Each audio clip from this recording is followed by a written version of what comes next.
विद्यार्थी मित्रमैत्रिणींनो, आपण मागच्या व्हिडिओमध्ये बघितलं की पूर्ण स्पर्धेच्या बाजारामध्ये आणि एकाधिकार तसेच अपूर्ण स्पर्धेच्या बाजारामध्ये सरासरी आणि सीमांत प्राप्तीची जे वक्र आहे ते कसे असतात ते मागच्या व्हिडिओमध्ये आपण सखोलपणे बघितलं. आज आपण पाहणार आहोत की उत्पादनातील बचती व अबचती, उत्पादनातील बचती व अबचती यामध्ये आपल्याला दोन प्रकारच्या बचती पाहायच्या आहे. अंतर्गत बचती, बाह्य बचती आणि दोन प्रकारच्या अबचती पाहायच्या आहे. अंतर्गत अबचती आणि बाह्य अबचती. बचती म्हणजे फायदा. बचती हा शब्द या ठिकाणी घेतलेला आहे की बचती म्हणजे काय? फायदा. किंवा बचतीलाच आपण मितव्ययता असं म्हणतो. मित म्हणजे मर्यादित, व्यय म्हणजे खर्च, म्हणजे कमी खर्च. कारण जितका कमीत कमी खर्च येईल तितका फायदा कसा असेल, उत्पादकाला जास्त असेल. आणि म्हणून मितव्यय या अर्थाने की कमीत कमी उत्पादन खर्च म्हणजेच जास्तीत जास्त काय असेल, फायदा असेल. तर या ठिकाणी आपण आज पाहणार आहोत पहिल्या भागामध्ये की अंतर्गत बचती, इंटरनल इकॉनॉमीज. अंतर्गत बचतीलाच आपण अंतर्गत मितव्ययता म्हणतो, त्यालाच अंतर्गत फायदे असं आपण म्हणतो. आता अंतर्गत मितव्ययता किंवा अंतर्गत बचती किंवा फायदे केव्हा प्राप्त होतात, तर पेढीचे जे आकारमान आहे ते आकारमान वाढल्यामुळे पेढीला ज्यावेळी व्यक्तिशः वैयक्तिकरित्या बचती प्राप्त होतात तेव्हा त्या बचती असतात अंतर्गत बचती. आपण अंतर्गत बचती कशाला म्हणू, तर अंतर्गत बचतीचा आपण अर्थ पाहिला की अंतर्गत बचत म्हणजे काय. तर अंतर्गत बचतीचा अर्थ पाहत असताना आपण पाहिलं की पेढीला तिचं आकारमान वाढल्यामुळे अंतर्गत बचती प्राप्त होतात. तर ह्या अंतर्गत बचतीची जी व्याख्या आहे ती अंतर्गत बचतीची व्याख्या मार्शल यांनी केलेली आहे. मार्शल यांनी अंतर्गत बचतीची व्याख्या केलेली आहे की अंतर्गत बचत म्हणजे काय.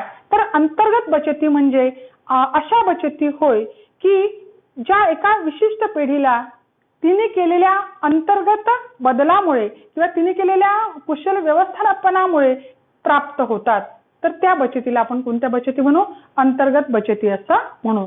अंतर्गत बचती म्हणजे काय हे सांगताना मार्शल असं म्हणतात की अंतर्गत बचती म्हणजे अशा बचती होय की ज्या एका विशिष्ट पेढीला का प्राप्त होतात, तर तिच्यामध्ये असलेल्या अंतर्गत कुशलतेमुळे आणि तिच्या योग्य व्यवस्थापनामुळे त्या व्यक्तिशः किंवा वैयक्तिकरित्या त्या पेढीलाच प्राप्त होतात.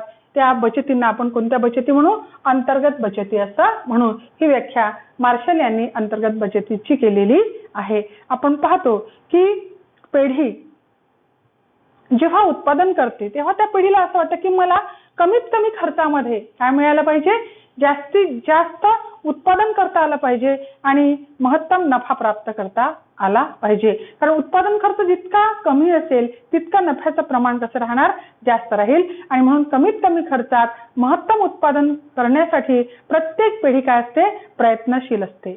आणि त्यामुळे त्या पेढीला तिच्या आकारमानामध्ये, तिच्या व्यवस्थापनामध्ये, तिच्या कौशल्यामध्ये काय करावी लागते, वाढ करावी लागते. जितके चांगले बदल ती पेढी घडवून आणेल, मग तांत्रिक बदल असेल, यांत्रिक बदल असेल, व्यवस्थापन विषयक बदल असेल, कौशल्य असेल, हे सगळे जेवढे चांगले बदल त्या पेढीला आपल्या अंतर्गत घडवून आणता येईल तेवढा त्या पेढीला होणारा फायदा जो आहे तो फायदा कसा असेल, जास्त असेल. तर साधारणपणे पेढी जी आहे त्या पेढीला कोणकोणत्या अंतर्गत बचती किंवा कोणकोणते अंतर्गत फायदे जे आहे ते फायदे प्राप्त होतात, ते फायदे आपण या ठिकाणी पाहणार आहोत. त्या फायद्यांना आपण म्हणतो अंतर्गत फायदे किंवा अंतर्गत स्वरूपाच्या बचती. तर कोणकोणत्या बचती पेढीला प्राप्त होतात किंवा बचती प्राप्त होण्याची जी कारणं आहेत ती कारणं आपण या ठिकाणी पाहू. पहिलं म्हणजे विशाल उत्पादन. विशाल उत्पादन. पेढीने जर विशाल उत्पादन केलं किंवा मोठ्या प्रमाणावर उत्पादन केलं तर पेढीला होणारे जे फायदे आहे ते फायदे कसे राहणार आहे, जास्त राहणार आहे. कारण जितकं जास्त उत्पादन करेल तर तितका मिळणारा जो फायदा असतो तो जास्त असतो. आणि म्हणून विशाल उत्पादन जी पिढी करेल, मोठ्या प्रमाणावर जी पिढी उत्पादन करेल त्या पिढीला मिळणारा फायदा सुद्धा कसा राहील, जास्त राहील. कारण उत्पादन खर्च हा कसा आहे, तो मोठ्या उत्पादनासाठी तुलनेने कमी येतो आणि त्यामुळे मिळणारा जो नफा आहे, मिळणारा जो लाभ आहे, तो लाभ कसा असतो, जास्त असतो. कारण मोठ्या प्रमाणावर उत्पादन केलं तर यंत्रसंच असेल, कच्चा माल असेल, यावरचा जो खर्च असतो तो खर्च कमी येतो. कारण हे सगळं स्वस्त दरामध्ये मिळतं आणि त्यामुळे या सगळ्या साधनांचा पुरेपूर वापर सुद्धा केला जातो आणि त्यामुळे खर्च जो आहे तो आपोआप कमी होईल आणि त्यामुळे विशाल उत्पादनामुळे हा फायदा जो आहे तो पिढीला प्राप्त होतो. त्या फायद्याला आपण म्हणू अंतर्गत स्वरूपाचा फायदा. कशामुळे प्राप्त झाला? हा विशाल उत्पादन केल्यामुळे, मोठ्या प्रमाणावर उत्पादन केल्यामुळे हा फायदा प्राप्त झाला. त्यानंतर आधुनिक तंत्र किंवा आधुनिक दर्जाचं उत्पादन तंत्र. आधुनिक तंत्राचा जर वापर केला तर आधुनिक तंत्राचा वापर केल्यामुळे सुद्धा पिढीला काय प्राप्त होते? बचती किंवा फायदे प्राप्त होतात. आपण पाहतो की जितकं तंत्रज्ञान अद्ययावत असेल, जितकं तंत्रज्ञान तुमचं आधुनिक स्वरूपाचं असेल, तितकं उत्पादन जे आहे एकतर दर्जेदार होतं आणि कमीत कमी वेळामध्ये, कमीत कमी श्रमामध्ये मोठ्या प्रमाणावर सुद्धा होतं. जितकं उच्च दर्जाचं तंत्रज्ञान तुम्ही वापराल तितकं तुमची वस्तू उच्च दर्जाची राहील आणि ती ग्राहकाला हवीशी सुद्धा वाटेल किंवा ग्राहक त्या वस्तूकडे आकर्षित होतील. आणि म्हणून प्रत्येक उत्पादक जो आहे त्या उत्पादकाला असं वाटतं की माझी वस्तू इतरांपेक्षा वेगळ्या वैशिष्ट्याची असली पाहिजे किंवा वेगळं पण तिच्यामध्ये असलं पाहिजे. ग्राहकाला त्या वस्तूने आकर्षित केलं पाहिजे, त्यासाठी तो वेगवेगळं तंत्र वापरतो. तर जितकं तुम्ही नवनवीन तंत्र वापराल किंवा जी पिढी नवनवीन तंत्राचा वापर उत्पादन प्रक्रियेमध्ये करेल त्या पिढीला मिळणारा जो फायदा आहे हा फायदा निश्चितच कसा असेल?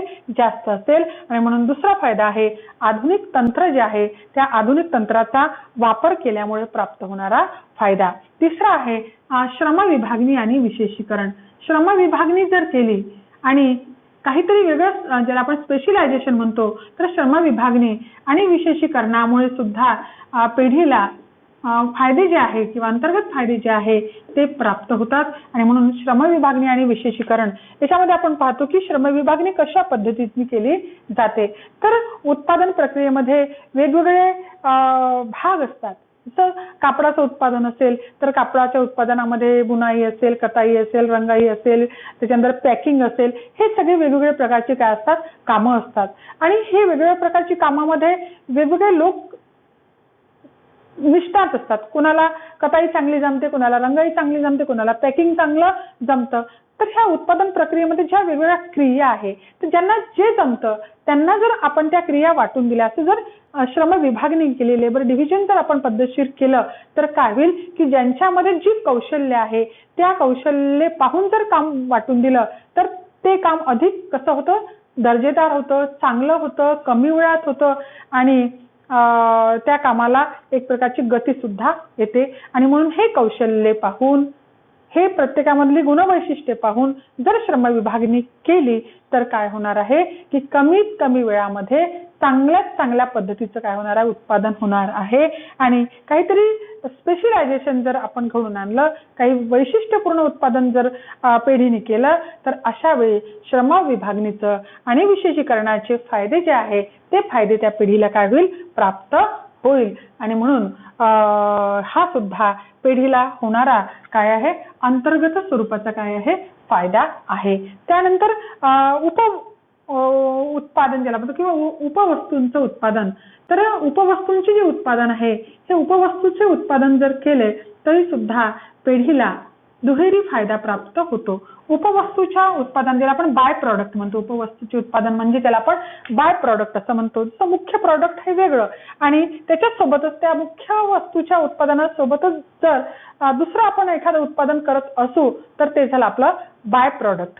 तर हे जर उपवस्तूचं उत्पादन पिढीने केलं तर सुद्धा पिढीला कसा फायदा मिळतो? दुहेरी फायदा मिळतो. उदाहरणार्थ साखर कारखाना असेल, साखर कारखान्यामध्ये साखर हे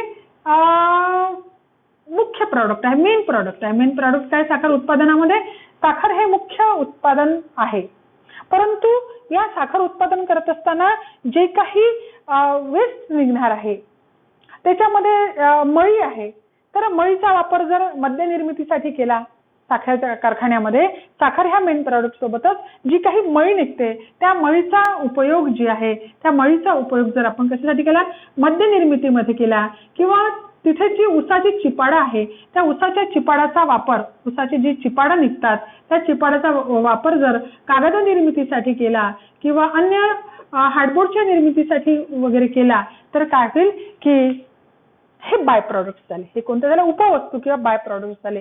तर हा तर मेन प्रॉडक्टचा फायदा पिढीला मिळणारच, परंतु त्यासोबतच हे बाय प्रोडक्ट जर केले तर याचाही फायदा, दुहेरी तिहेरी फायदा जो आहे तो पिढीला प्राप्त होईल. आणि म्हणून उपवस्तूचं उत्पादन जी पिढी करते त्या पिढीला मिळणाऱ्या ज्या बचती आहे, जे फायदे आहेत ते कसं राहतात, जास्त राहतात.